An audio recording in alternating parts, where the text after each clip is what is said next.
భూదాన్ భూముల కూల్చివేతలపై బీఆర్ఎస్ పోరాటం ఫలించింది. టీ న్యూస్ వరుస కథనాలతో రేవంత్ ప్రభుత్వంలో కదలిక వచ్చింది. భూదాన్ భూముల కూల్చివేతలపై కాంగ్రెస్ సర్కార్ దిగొచ్చింది. అక్కడే ఇళ్ల స్థలాలు ఇచ్చే వరకు బాధితుల పక్షాన నిలబడి పోరాడతామన్న కేటీఆర్ హెచ్చరికలతో ప్రభుత్వంలో కదలికొచ్చింది. వార్నింగ్ తో ప్రభుత్వం దిగొచ్చింది. ఖమ్మం కలెక్టరేట్ లో వెలుగుమట్ల బాధితులకు టోకెన్లు జారీ చేస్తుంది.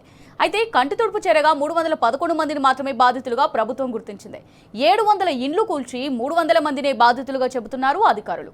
అదే భూదాన్ భూమిలో 5 లేదా 6 ఎకరాల్లో పట్టాలు పంపిణీ చేసే అవకాశం ఉంది. ఒక్కొక్కరికి 75 గజాల చొప్పున ఇండ్ల పట్టాలు ఇచ్చేందుకు రంగం సిద్ధం చేస్తున్నారు. తమ పేర్లు రాకపోవడంతో ఆందోళనగా కలెక్టరేట్ చేరుకుంటున్నారు మిగతా బాధితులు. ఇండ్లు కూల్చిన ప్రతి ఒక్కరికి ఇంటి స్థలం ఇవ్వాల్సిందేనని డిమాండ్ చేస్తున్నారు బీఆర్ఎస్ నేతలు. బాధితులందరికీ న్యాయం జరిగే వరకు పోరాడతామని కేటీఆర్ భరోసానిచ్చారు.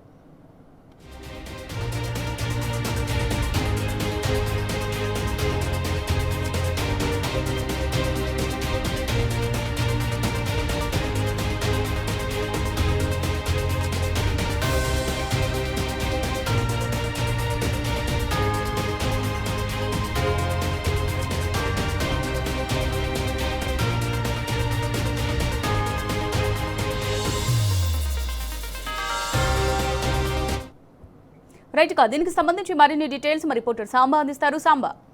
అమూల్య, భూదాన్ భూముల్లో వెలుగుమట్ల రెవెన్యూ పరిధిలో భూదాన్ భూముల్లో వెలిసినటువంటి నవోదయ కాలనీ అట్లాగే వినోబా నగర్ ను కూల్చేసినటువంటి ప్రభుత్వం బీఆర్ఎస్ పోరాటానికి దిగి వచ్చింది. గత 16 రోజులుగా బీఆర్ఎస్ ప్రజాప్రతినిధులు, స్థానిక నాయకులు అట్లాగే బీఆర్ఎస్ వర్కింగ్ ప్రెసిడెంట్ కేటీఆర్ చేసినటువంటి పోరాటం ఫలింపు దిశగా సాగుతుంది. పేదలు ఎవరైతే ఇల్లు కోల్పోయి నిరాశ్రయులైపోయినటువంటి వారు ఉన్నారో వారి కష్టానికి ప్రతిఫలం దక్కేటువంటి అవకాశం కనిపిస్తుంది. ఇటు రాజకీయంగాను, అటు పోరాట పరంగాను, అటు న్యాయపరంగాను అన్ని విధాలుగా బీఆర్ఎస్ పార్టీ ఈ బాధితులను హక్కున చేర్చుకుని అండగా నిలిచింది. బాధితుల యొక్క కన్నీటి గాథలను టీ న్యూస్ కూడా ఎప్పటికప్పుడు ప్రపంచానికి ముందుంచింది. మొత్తంగా టీ న్యూస్ కథనాలు కూడా ఈ ప్రభుత్వాన్ని దోషిగా నిలబెట్టాయి అనడంలో ఎలాంటి సందేహం లేదు.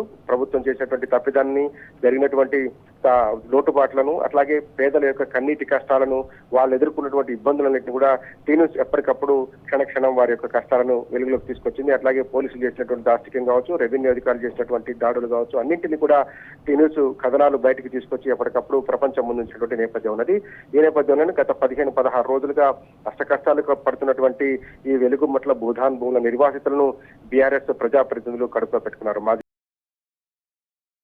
గత 10 రోజులుగా భోజనాలను ఏర్పాటు చేశారు. ఎంపీ వద్దిరాజు రవిచంద్ర నేతృత్వంలో తొలి రోజుల్లో భోజనాలను ఏర్పాటు చేసి 3-4 రోజుల్లో వద్దిరాజు రవిచంద్ర యువసేన తర్వాత పువ్వాడ అజయ్ కుమార్ పువ్వాడ ఫౌండేషన్ ద్వారా భోజనాలు అట్లాగే వాళ్ళకి హెల్త్ క్యాంపులు కూడా నిర్వహించి వారికి అన్ని రకాల ఆర్థికంగా, మానసికంగా అట్లాగే వాళ్ళకు ఉన్నటువంటి ఇబ్బందులన్నింటినీ షేర్ చేసుకుని కడుపులో పెట్టుకుని బీఆర్ఎస్ పార్టీ కాపాడుకుంటూ వచ్చింది. ప్రభుత్వానికి బీఆర్ఎస్ వర్కింగ్ ప్రెసిడెంట్ కేటీఆర్ ఒక హెచ్చరిక చేశారు. అదే భూముల్లో గనక ఇళ్ల స్థలాలు ఇవ్వకపోతే గనక తమ పోరాటాన్ని సుప్రీంకోర్టు దాకా తీసుకెళ్తామని చెప్పారు. న్యాయపరంగా ఒక పక్క పోరాటం చేస్తూనే అసెంబ్లీని కూడా మొత్తం స్టాల్ చేస్తాం, అసెంబ్లీలో ఈ అంశాన్ని లేవనెత్తి భూదాన్ భూముల్లో చేసినటువంటి నిర్వాకాన్ని, ప్రభుత్వం కూల్చినటువంటి దుశ్చర్యను ఎండగడతామని చెప్పి ప్రకటించారు. 4-5 రోజుల్లోనే అసెంబ్లీ సమావేశాలు మొదలు కాబోతున్నాయి. ప్రధాన ఎజెండాగా బీఆర్ఎస్ పార్టీ ఇదే అంశాన్ని అసెంబ్లీలో తీసుకుంటుందనేటువంటి సమాచారం కూడా ప్రభుత్వం దగ్గర ఉంది. ఒక పక్క గ్రౌండ్ లెవెల్లో భూదాన్ బాధితుల యొక్క కష్టాలు రోజు రోజుకు రెట్టింపు అవుతున్నాయి. కనీసం భోజనం పెట్టేటువంటి నేపథ్యాన్ని కూడా అడ్డుకుంటున్నటువంటి పరిస్థితులు ఉన్నాయి. అన్ని రకాలుగా చూసినప్పుడు ప్రభుత్వం దిద్దుబాటులు చర్యలు చేపట్టింది. ఒక పక్క బీఆర్ఎస్ వెనక్కి తగ్గడం లేదు, ఖచ్చితంగా బాధితుల పక్షాన పోరాడుతుంది. మరోపక్క టీ న్యూస్ ఎప్పటికప్పుడు ఈ కథనాలను వెలుగు తీసుకొచ్చి ప్రపంచం ముందుంచేటువంటి నేపథ్యంలో చేసేటువంటి తప్పులను సరిచేసుకునేటువంటి క్రమంలో మంత్రులు కావచ్చు, అట్లాగే ప్రభుత్వం కావచ్చు దిద్దుబాటు చర్యలు చేపట్టినట్టుగా కనపడుతోంది. మొత్తం 710 ఇళ్ల దాకా కూల్చినట్టుగా ఆ రోజు అధికారులు చెప్పారు. కానీ ఇవాళ 311 మంది మాత్రమే బాధితులుగా గుర్తించి వారికి ఇళ్ల స్థలాలు ఇచ్చేందుకు ఏర్పాటు చేశారు. తమ పేర్లు రాలేవంటూ అనేక మంది బాధితులు తమ గోడు వెలిపించుకుంటూ కలెక్టరేట్ కు క్యూ కట్టినటువంటి పరిస్థితి వచ్చింది. ప్రస్తుతం అయితే టోకెన్లు జారీ చేస్తున్నారు. 75 గజాల చొప్పున 311 మందికి 5 నుంచి 6 ఎకరాల భూదాన్ భూమిలోనే ఇళ్ల స్థలాలతో పాటు ఇంద్రమ్మ ఇల్లు ఇచ్చేందుకు ప్రభుత్వం ఏర్పాటు చేసుకుని చేస్తున్నారు. బహుశా రేపు లేదా ఎల్లుండి ఈ కార్యక్రమానికి శ్రీకారం చుట్టబోతున్నారు. మంత్రులకు సంబంధించినటువంటి ప్రక్రియ కూడా దాదాపు ఒక కొలిక్కి వచ్చింది. అమూల్య. Right, thank you Samba.